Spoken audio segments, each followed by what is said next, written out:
Welcome to Living the Reclaim Life podcast. I'm Denisha. We're glad you're here for conversations that revive hope, inspire healing, and encourage you to live a vibrant life with Christ. We are having a blast doing these episodes with you. And today we're going to take a deep dive into that all too familiar feeling of not enoughness. Have you been there? I know that I have. So let's do this together today. We're going to do things a little bit different. I'm going to share with you a sermon that I gave at our church. And in this episode, we're going to hear about the tension between being imperfectly perfect.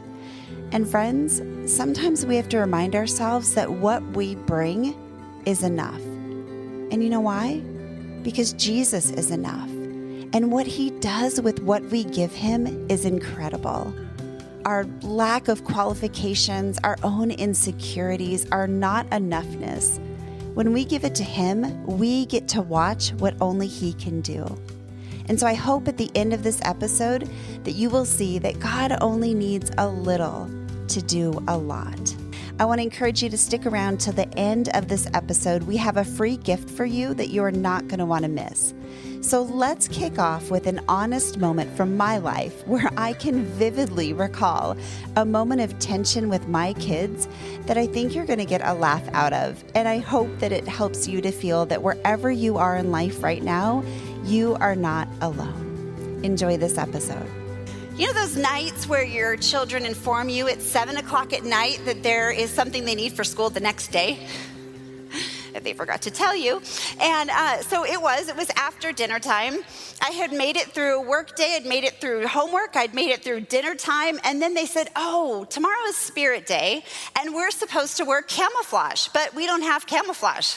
Like, what are you gonna do about it, Mom? And I thought, well, we can let this go and they can just not participate. That would be okay. Or we could go down to the Goodwill store, right, like before closing and see what we could find. So I thought, I want to do this for them. I'll take them to the Goodwill store. So we go to Goodwill here in Oro Valley, and it's like 7 o'clock at night. We're greeted by the clerk, who's obviously closing down the store, I think on his own too. And there's 3 shoppers in the store. And I promised my kids that we can go to the toy section first. So we go to the toy section, and we are not 2 feet into the toy section when I realize that things are beginning to look familiar. Like real familiar, like had been in my daughter's room 3 days prior, familiar. So my husband, who loves to clean things out, had decided to clean out under her bed and in her closet, and neither her or I had realized this yet. But he had taken her stuff to Goodwill. I realized that if she finds this out, if she begins to see stuff, not only am I going to spend a lot of money I didn't need to spend that night, but it's going to be World War III. So I quickly divert her attention, and we head over to the clothing section to look for something camouflage. And I thought, Mom win, right? Like I avoided that, and I will talk to my husband when I get home. And so we're over in the women's section, the girls section, and there's no camouflage in girls. So I said, well, let's go to the boys section. And she said, I'm not going to the stinky boys section. She was 8 years old. It was like 3 years ago. She said, I'm not going to the stinky boys section. I was like, okay. So we keep looking. All of a sudden it went from, Mom, there's nothing here, to slamming like clothes back and forth. There is nothing here. Mom, like, what am I supposed to do about that? Like over in the boys section. And so what happened was her voice was escalating. My voice was escalating. Her voice was escalating. And we're starting to like argue over this, okay? Now, I will admit to you, because this is a morning, we're going to be real about what happens in motherhood, okay? So I will admit to you that I looked around the store and saw the other 3 shoppers, and my first thought was, I really hope they do not go to our church. Because I'm the children's pastor. And if anybody should know how to handle this situation with grace and love and patience, it should be me. Although my patience, I might have left it at home that night. I was kind of frustrated, and she was ramping up and ramping up. I mean, like any 8-year-old would, right? Like she couldn't find it in the girls section. And so we're going through and I'm doing the, if you do not calm down right now, we are going home. I'm doing that moment, right? We've all been there. We've tried candy and cookie bribes and everything else. And so as we're standing there, shopper number 1 walks up to me and she says, "Hi, do you go to Casas?" And I was like, no. And I smiled and I said, "Yes, and this is my daughter, and she's very passionate about the fact that she needs something that's in camouflage by tomorrow." So I was like, awkward, right? I'm like, okay, let me explain why, because I was convinced that poor woman had heard everything that had happened. And so we go on and we said goodbye and we move on. And finally my daughter says, "Okay, I'll go to the stinky boy section." So we head over there, and while we're on our way in one of the aisles, my sweet 3-year-old, okay? Now he's 6 now, but he was 3, and he walked up to me and he said nothing, but he proceeded to pull down his basketball shorts, pull down his Fruit of the Looms, and he peed in the middle of Goodwill. Yes. So now I'm like, great, and I look to see where the lady is, right? And I send my 10-year-old up to the clerk to be like, "Help, we need towels, we need something here." So he's handling that, and as I'm standing guarding the puddle, shopper number 2 walks up to me. And she says, "Aren't you the children's pastor at Casas?" Swear to you, you cannot make this stuff up. And I was like, "Well, yes, I am. And that's my daughter, and we're working on finding something for her tonight. And this is my son who just had an accident. It's gonna be okay." Really talking to myself in that moment. And so she talks to me and she's like, "Oh, well, nice to meet you." I made that poor woman lie because there was nothing nice about meeting me that night. It was a really rough night. So then we find camo stuff, and the boys are in the toy section, and I'm getting ready to go check out. And you guys, everything in my body was tense. Okay, I was done. I had made it past half her closet being in the toy section. I had made it past her yelling at me and getting confronted by somebody who goes to our church. And then my son peed on the floor. I mean, this was horrible. So I'm all tense and I'm done. All I can think of is I need to go home as fast as possible. So I'm walking up to the checkout line, and shopper number 3 walks up to me. And she says, "Don't you go to Casas? Do we not have anywhere else to be on a Wednesday night at 7 o'clock than the Oro Valley Goodwill?" And I said, "Yes, I do." And now I'm like fighting back tears at this point. You know, when my mommy thermometer had just had it. So I was like, "Yes, I do." And she said, "Are those your boys in the toy section?" And I said, "What did they do? I'll pay for it." And I'm just crying. Like, tears are now actually coming out of my eyes. And she says, "Oh no, I just wanted to tell you that your older son is so kind and so gentle with your younger son."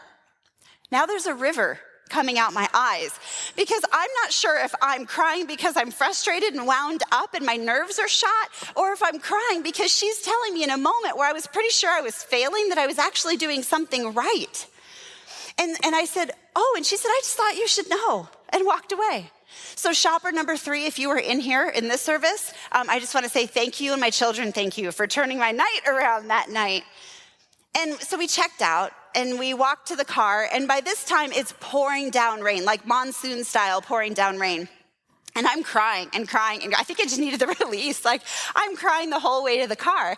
And it was tears of joy that I had done something right, that what I was pouring into these kids was making a difference. It was tears of frustration at the way that they were behaving and the way I was responding back to them. And there was a tension in that moment. And what I learned was that was the night that God really dealt with me on humility. Because I had to face like, oh, these are all people from my church and my children are out of hand. I had to face that in that moment. And apparently, I really cared what they thought. Instead of just being like, hey, it's one of those nights. You know how it is, right? I wasn't. I was like, oh no, uh-oh. So apparently, I needed that lesson. And God used that night to teach me that lesson. And I'm not always going to get it right. Let me tell you, I mean, I struggle with this. But it was one of those nights that I can look back on and say, you know what? It was an imperfectly perfect night. And that was okay. You know, we have our own expectations of what perfect looks like, don't we? We may feel the expectations of performance at our jobs. Many of us may feel the pressure of onlookers when we're somewhere. This expectation and do I measure up, this plays out in so many ways in our lives. And my hope for this morning is that we can learn to embrace that tension that resides between our expectations of perfection and the reality of being perfectly imperfect. And as we go through the text this morning in the Bible, there's three things that I've really found that I want to encourage you with later on. So as we begin, that feeling that we have to be perfect. Is there anybody else that can relate to that? Or even trying, moms, right? It's hard, but we know that Jesus was the only perfect person. Can you imagine what it was like for the disciples to hang out with Jesus? I mean, you are hanging out with the most perfect person that ever walked the face of the earth. You're trying to measure up to the standards of the one who is perfect while also trying not to disappoint the one who is perfect. And it would be easy for them to compare themselves at times. And in fact, that's exactly what they did. So let's turn to Matthew 18, and we're going to start there this morning. Matthew 18, starting in verse 1. At this time, the disciples came to Jesus and asked, "Who then is the greatest in the kingdom of heaven?" Now, Matthew says they asked. Luke says they were arguing. You ever wonder what that would have been like? Like, I'm the best. I'm the best. Or I'm the best, What did that look like? They were arguing about who was the greatest disciple.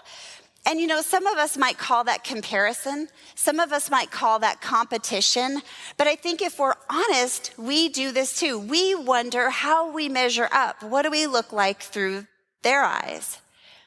We do this at the gym when we're on the treadmill and we look over and we see the lady next to us and we wonder, how do we measure up? How do I measure up to her? Do you know that 36% of men and women will spend their tax return this year on cosmetic surgery? Those are high expectations that we have on ourselves and that culture also puts on us. And what about Facebook and Instagram? All of those perfect reels in our lives that we post. What about those? What about seeing those happy family photos? Do we ever think, oh, my kids don't look that happy in pictures? What about those awesome vacations? What about, as you're going through and you're scrolling through your feed and you see that perfectly clean kitchen with those beautiful children standing in front of a completely clear counter, and you look at yours and it's full of dishes. Now, I will confess to you, I totally clear my countertops off before I take a picture to post on social media. And I'm probably not going to do that after this talk. You can expect some really raw No, I'm just kidding. This is my house. This is my house after the sermon. But, we go through and we look at those and we start to compare ourselves. And, what about that promotion at work when someone else gets the job that you really wanted? And do we ever think, oh, what did I do? Do I measure up? Am I enough? What about in Bible study? When there's that one lady who prays so eloquently at the end of class. And when it's time to pray at the end and they say, who would like to pray? You're like, right? That's the do not call on me pose, right? Because maybe we don't pray as eloquently as someone else. I had a friend, dare me and challenge me today. And she said, I dare you to not wear any makeup and do all 3 services on Mother's Day. You're welcome, I didn't. And it's not that I couldn't have, but maybe I couldn't have. I don't know. But she said, what do you think would happen if you did? And I said, I don't know, but I think it'll be very, very bad. But I love that she asked me that. I couldn't bring myself to do it, but I'm up here teaching you today, and I'm telling you that I struggle with this too, that you're not alone, moms. As we compare, as we wonder, how do I measure up to that? You're not alone in that. Too many times, I think we bring ourselves to situations, to friendships, relationships, parties, to Jesus, and we wonder if we're enough. We wonder if we measure up. Well, we saw the disciples wondered the same thing. So let's go on to verse 2 and let's see how Jesus answered their question of who was the greatest. Verse 2, he called a little child to him and placed the child among them. And he said, truly I tell you, unless you change and become like little children, you will never enter the kingdom of heaven. Therefore, whoever takes the lowly position of this child is the greatest in the kingdom of heaven. Become like little children. You know who doesn't struggle with any of this? The comparing, the competing, is little children. Because when they're learning their ABCs, things are simple and they just know that they're awesome. You know, my son says, Mom, look at me as he gets down on his head and spins and does breakdancing. And he's not embarrassed. He's not wondering, I wonder what she'll think of me if I do this. He just does it because he knows he's awesome. He says, watch me as I blow up a balloon, and his cheeks puff up and his face turns red and he's giving it all he can. And he's proud that he can do it. He says his ABCs and he expects a standing ovation afterwards, right? He's proud of who God made him to be. He knows that he is loved and he knows that he is valued. So when do we lose that? There's a reason that little kids know they're awesome. And that's because they have parents who applaud them. Well, friends, I want to tell you, we have a parent who applauds us too. And that's God. He applauds us. He sees so much value in us. When I was standing in Goodwill at my wit's end, I'll bet you he was like, way to go. You're being a good mom. Good job. And I was like, I'm failing miserably. This is terrible. I can never go to church again. This is horrible. And you know what? Kids think they're awesome because they have parents who are applauding them, and so do we. When do we go from that, look at me, silly, fun playfulness to, I might not measure up, I don't want to be seen? Those same ABCs become powerful words that we string together and use against ourselves. A can be ashamed. B can be bad mom. We use these words against ourselves in our heads, and it's not true. It's not true of what God has to say about us. When did we lose knowing that we were awesome just because God made us? So it's one thing to hear Jesus say, become like little children, but let's look at an example of that. Turn with me in your Bibles to John chapter 6. We're going to look at an example of a child coming to Jesus. Now let me set this up as you turn there. So Jesus is out and he's being followed by really large crowds. They know that he has done healings, they've seen signs, and they just want to follow him and be with him. So the crowds are following Jesus, and Jesus escapes with his disciples up on a mountainside. And guess what? The crowds follow him. So next thing you know, he's got 5,000 men around him, and he wants to feed them. And that's where we're going to pick up in John chapter 6, verse 5. When Jesus looked up and saw a great crowd coming toward him, he said to Philip, where shall we buy bread for these people to eat? He asked this only to test him, for he already had in mind what he was going to do. Let's pause there for a second. Did you hear that? Philip's like, what are we going to do? I don't know what we're going to do. And Jesus is like, I already know what I'm going to do. Let me test you a little bit here.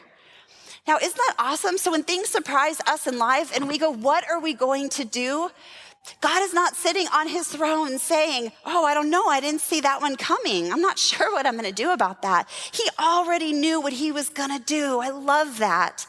Philip answered him, it would take more than half a year's wages to buy enough bread for each one to have a bite. Another of his disciples, Andrew, Simon Peter's brother, spoke up.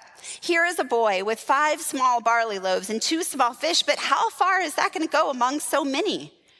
Jesus said, have the people sit down. There was plenty of grass in that place, and they sat down. About 5,000 men were there. Jesus then took the loaves, gave thanks, and then distributed to those who were seated as much as they wanted, and he did the same with the fish. When they had all had enough to eat, he said to his disciples, gather the pieces that are left over. Let nothing be wasted.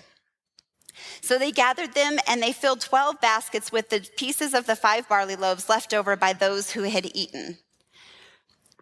There are so many lessons in this story. Some of us may think, yeah, we know that story. Jesus fed 5,000 people. But as I was digging into this story, like it was just coming alive to me. And there's so many little lessons out of here that I don't want us to miss.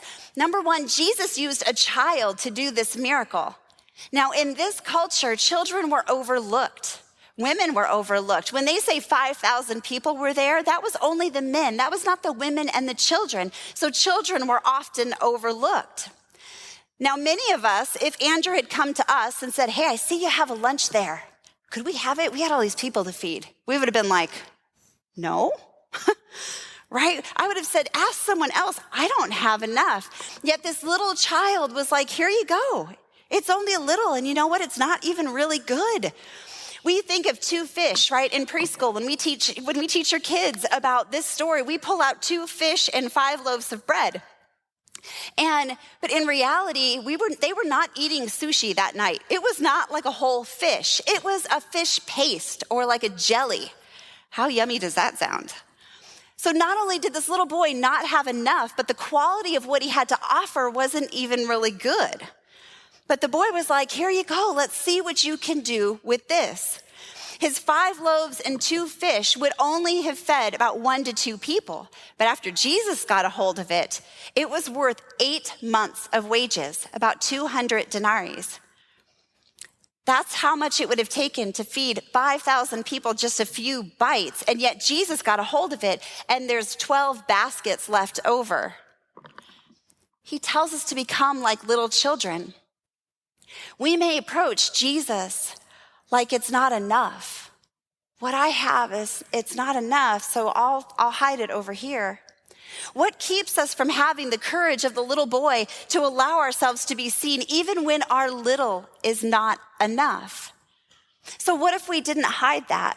What if we offered that? Because you see, Jesus doesn't see lack in us. He sees opportunities. Sometimes we have to remind ourselves that what we bring is enough because Jesus is enough. What Jesus does with what we give him is amazing. Our lack of qualifications, our insecurities, our not enoughness, our fears of not being a good mom, if we give it all to him, we can watch what only he can do. There's another thing I noticed about this little boy is that he came prepared. He had his lunch. Now, you know his mama made his lunch, right? So moms, good job. You know his mom made his lunch, but he had his lunch. He came prepared with what he had, and he gave it to Jesus. And do you know what he did next? We don't know, because the Bible never mentions him again. So here's what I see is he gave over his lunch, and then he stepped out of the way. He gave what he had to Jesus, and then he got out of the way and watched what he can do. See, when we give up what we have, it is then that we stand in the awe and the marvel in what God can do with it. He got out of the way. Give him what we have and watch what he can do. The little boy gave his lunch to Jesus, and what did Jesus do next? Jesus had them sit down. Now, I love this. The word in Greek for sit was not like sit down, crisscross applesauce, you're going to get some goldfish. It wasn't like you're going to have a snack. This word was the same word that was used over Passover.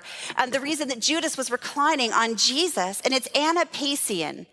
And that word sit, their expectation hearing that particular word was to recline and prepare for a feast or a meal. It wasn't just, sit down in the grass. It was sit and expect an expectation of a meal.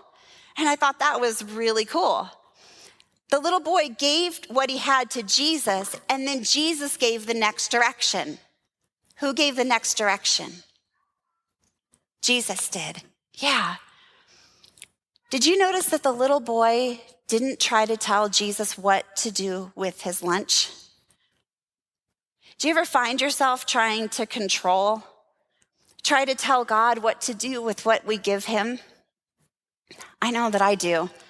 I know there's been times I've prayed for patience. God, give me more patience, but don't do it this way. Don't challenge me with my children in public, please. God, give me more patience, but please don't do it this way. I just want to have them. I just don't want to learn. I just want to have them. God, I really need a job. Not that one. Try again. Give me another one. How many times do we give something to God and then we try to control what he does with it? But you notice that Jesus was the next one to give the direction, not the little boy. I tend to want to give him instruction on what to do with it. If that would have been me, I would have said, all right, here's the deal. So we've got this lunch. We've got 5,000 people to feed. If we cut it here, here, here, and here and spread the fish this way, maybe. But I never would have been able to feed those 5,000 people. No matter what we do, we could never have fed those 5,000 people, no matter how we tried it. And you can feel the peace in that statement. We can't do it. That's not a fear statement. That's not I don't know what to do, I can't do it. That's a peace statement. That is that we have peace, that God can do it. When we feel that we can't do it no matter what, moms, when we feel no matter how hard we try, that we just can't get things done, or we just can't make this change in our child's behavior, or whatever it is that we're struggling with, when we come to the end and we say we just can't do it, that is when Jesus will give the next direction. See, we can't do it, but he can. The little boy came prepared. He brought him what he had, and he trusted him with that. And I think there are three things, there's many things, but there's three things that I'd love for us to take away this week and apply to our lives as we move through this. And the first one is God only needs a little to do a lot. Moms, a lot of times we feel like we're never enough. What is it that is your little? What is it that you feel that you are not enough of or not enough in? Is it your courage? Is it the courage to get up in the mornings and face the challenges of motherhood? Well, then I want to tell you that God only needs a little to do a lot. Is it your faith? Do you think, if only I had more faith? Well, I want to tell you that God only needs a little to do a lot. What about time? There's just not enough hours in a day, but I want to tell you that God only needs a little to do a lot. What is it for you? What is your little? I want you to think about that just for a second. What is the thing that you think I'm not enough of or enough in? Is it patience? I'm going to tell you that God only needs a little to do a lot. Is it money, education, love, energy? Well, God only needs a little to do a lot. I want to encourage you to be brave in offering that to God, because he is the God of creation and he can speak something out of nothing. There is nothing too little for him. He has all of the resources that we need. So ask God, what can you do with this? And hand him whatever that thing is that you thought of, that you felt not enough in. Hand it to him and say, God, what can you do with this? Offer it to him. Don't hide it. Offer it. Because it's not in whether something is perfect or imperfect, but it's in how it's used. And he can do amazing things. Your imperfections and your perfections do not define you. So don't hide it, offer it. Because Jesus said, let nothing be wasted, even your little. The second thing I want us to take away from today is to become like children. That's what Jesus instructed, to become like children. Children know that they are awesome. And sometimes we as moms, we have a voice speaking over us that doesn't always tell us that we're awesome. And so we have to change our focus in order to become like little children. Instead of focusing on things that we're not as good in, focus on the things that is awesome about the way that God made you. So I'm going to challenge you this week to write down 3 amazing things about the way that God made you. Something just intrinsically valuable about the way that God made you. And there's going to be one rule to this, is that you are only allowed to compare yourself to yourself, okay? Because what'll happen is you'll say, you know what? I have just had the perseverance at the gym, and I've been eating healthy, and I've been working really hard to just get stronger, and I've been very just persistent with this, and I've been consistent in following through. And then we're gonna go to the gym, and we're gonna see that person who maybe is more persistent than us, or working harder than us, or has been doing it for longer than us. And then all of a sudden our thing that we go, you know what, God, thank you for the persistence. Thank you for the perseverance to make it through. Instead we're going, oh, that's not enough. So as you do this, as you think of 3 amazing things about you, I don't want you to compare yourself to others. Just look in the mirror. Compare yourself to yourself. Don't rob yourself of strengths by comparing yourself to others. And for some of you in this room, it might be a season where you're like, you know what? I just feel defeated. And I don't know that I can tell you 3 amazing things about me. Well, for you, I want to challenge you to pray and to ask God for eyes to see yourself the way that he sees you. And I promise you, whether he uses a friend to encourage you, whether he uses the word of God, whether he speaks and whispers into your heart, I promise you, you will need a journal to write the things down that he has to say about you, because you are amazing in his eyes. Even when there's mess around us. Now, we might find that we are writing these 3 things down, and maybe you say, I'm patient with my kids, and then you get tested that week, and you're like, ugh. Whatever is true about you is true no matter what you're standing in, okay? So hold on to that. So ready, 3 things amazing about yourself. And then I want to challenge you to take it one step further and tell someone 3 amazing things about them. Because that is such a gift to give. Maybe a mom in your life, a grandmother, another woman, just tell them 3 specific things about the way that you see them. And now my kids, when they fight back and forth, I say, now tell your sister 3 good things about her. And here's what it looks like. You're pretty, that's a nice shirt, and you're a good friend. I'm not talking about that. When I say 3 specific things, you have such a gift to give somebody. That woman at Goodwill that night turned my whole night around. And I'm telling you, not only do I thank her, but my children thank her. That was amazing to hear, like, you're doing it, mama. Come on, keep it going. In the midst of feeling like a failure was amazing to me. So I want to encourage you 3 things about yourself and 3 things about someone else specifically. I have a friend of mine whose marriage really encourages me. And I don't compare myself to her. I compare myself to plenty of other things, trust me. But I don't compare myself to her. She inspires me. She plays with her husband. They've been married 20 years and they do so many fun things. And I just think, oh, I want time to play. I still have little ones at home though, but I want more time to play. She inspires me.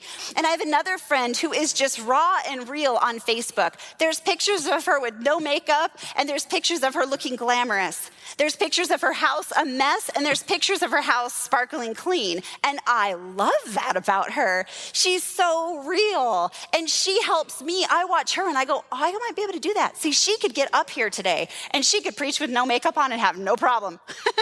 That was not me. I couldn't do that. My friend challenged me. I thought, no, but she could do that. So she helps pull me up. She pulls me forward. So you have a powerful gift to give. 3 things about yourself, 3 things to someone else. The 3rd thing I want us to take away today is see your value. The hero of our story is Jesus, but there's an unsung hero that is not even mentioned in the Bible, and that is the mom who packed the little boy's lunch.